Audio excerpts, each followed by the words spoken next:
Արդյոք Ղարաբաղի կողմից, ինչպես է դիտարկվում Ղարաբաղի կողմից մինչ այս պահը Արցախի չճանաչումը Հայաստանի կողմից եւ ինչպես եք տեսնում ընդհանրապես Արցախի միջազգային ճանաչման ոչ միայն իրավական հարթություն, այլ քաղաքական հարթությունում այդ process-ը, ինչպես նաեւ ինչպիսին են այս բան հարաբերությունները միջազգային Ղարաբաղի որոշ երկրների եւ ճանաչված, մասամբ ճանաչված եւ ոչ ճանաչված։ Նախ նշեցի բանակցություններ ես չեմ համարում, որ կա հանդիպումներ։ Երկրորդը ինչքանով է ճիշտ Ղարաբաղի մասնակցությունը կարելի է եւ բացատրել, որ ճիշտ կլինի եւ հակառակն էլ պնդել, որ մասնակցությունը այսօր անիմաստ է։ Ում հետ բանակցենք։ Նախ ում հետ բանակցենք։ Ադրբեջանի այսօրվա իշխանության բանակցությունները ես չեմ տեսնում, որ Արցախը նպատակարար է գտնում։ Եթե ամեն օր հայտարարում են, գլխից հայտարարում են, որ Ղարաբաղը չի լինելու առանձին անկախ միավոր կամ Հայաստանի մաս։ Ինչ բանակցենք։ Գլխից հայտարարում է, պայման է թելադրում։ Դրա համար մենք ասում ենք, անիմաստ ենք համարում անլուրջ քաղաքական գործիչների, ղեկավարների հետ որևէ քննարկում։ Այո, անլուրջ։ Հայաստանը պարտավոր է շարունակել դա։ Հայաստանը պարտավոր է դա անել մեր փոխարեն։ Հայաստանը պարտավոր է շարունակել, որովհետև միակողմանի խզել կապը, հանդիպումները, դա նշանակում է պատերազմ հայտարարել։ Մենք այդքանը գիտակցում ենք։ Թող շարունակվեն այդ բանակցությունները։ Մենք համոզված ենք, որ տարիներ հետո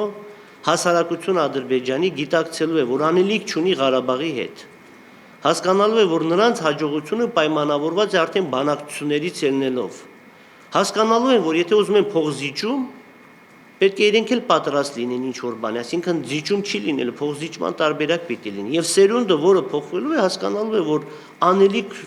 չունենալուց բացի պետք է հասկանա, որ այս տարածքը, այս տարածաշրջանը ոչ մի կապ չունի նրանց հետ։ Սա երկար ճանապարհ պետք է անցնի։ Ես չեմ հավատում, որ 10-20 տարի հետո մենք հաջողություն ենք ունենալու։ Եվ շատ հետաքրքիր մի պատմություն ունեմ, շատ բոլորին պատմում եմ լրատվության, երբ որ տարածքների զիջման հետ կապված խոսում են, 96 թվականն է։ Շատ ակտիվ բանակցություններ է գնում, որ հողերը պիտի հետ տան։ Ես էլ նոր բանակից զորացրված որոշել եմ զբաղվել գյուղատնտեսությամբ եւ որոշել եմ զբաղվել Աղդամի տարածքում,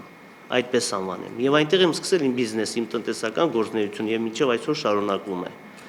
Երբ որ սկսել եմ այգի տնկել, խաղողի այգի տնկել, բոլորը ասել են, «Այս ջահելը աշկիս ճիշտ չի հասկանում, որտեղ էսա վաղը մյուս օրը այդ հողերը հետ տալիս են»։ Եվ դա խոսում է բարձր մակարդակներում, նախագահների մակարդակով այն ժամանակվա։ 96 թվականին այգին տնկել ենք, այգի մեծացել է, շահույթը ստացել ենք, այգին քանդել ենք, բայց այդ հողը չենք տվել։ Հակառակը նոր այգի եմ այսօր այդտեղ տնկում։ Հիմա նռան այգի եմ տնկում։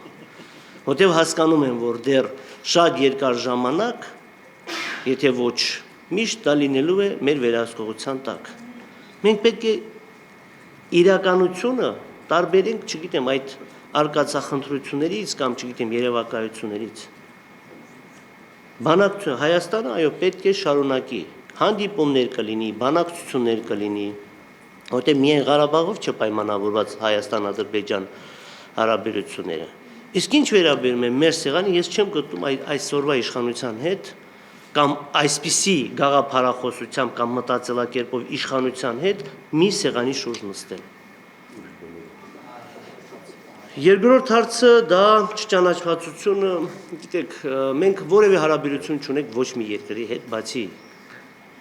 չճանաչված երկրների հետ։ Խոչընդոտները շատ մեծ են, խանգարվում է Ադրբեջանի կողմից եւ այդ ամենը մենք փորձում ենք շրջանցել Հայաստանի հետ ինտեգրված եւ Հայաստանի հետ միասնական քաղաքականության արդյունքում։ Իսկ Հայաստանը եթե մեզ ճանաչել կամ չճանաչի, ես նշեցի մենք Հայաստան ենք։ Մի քիչ ինքնուրույն Հայաստանի մաս ենք, բայց մենք ունենք անվտանգության մի համակարգ, ամենակարևորը, տնտեսական նույն համակարգը։ Ճանաչելը քաղաքական ինչ է տալու մեզ։ Ես դեմ չեմ, ոչ էլ տենց միանշանակ ասում եմ այսօր անհրաժեշտություն կա։ Դժվար է գնահատել։ Այդ ճանաչելը Հայաստանի իշխանությունների պարլամենտի կողմից դրական եւ բացասական ինչ հետևանքներ կարող է ունենալ քաղաքական ասպարեզում, մանավանդ Հայաստանի Հանրապետության համար։ Մեր խնդիր, մեր ամեն ինչը պայմանավորված է տվյալ քայլը ինչպիսի հետևանքներ է ունենալու Հայաստանի միջազգային հեղինակության վրա, Հայաստանի Հանրապետության տնտեսական այդ պրոյեկտների մասնակցության առումով, միջազգային տնտեսական կազմակերպությունների մասնակցությունը հայաստանյան պրոյեկտներում եւ ընդհանուր գլոբալ ինչ հետևանքներ կարող է ունենալ կամ ինչպիսի գնահատական է լինելու խաղացող երկրների, Մինսկի համանախագահ երկրների եւ այլն։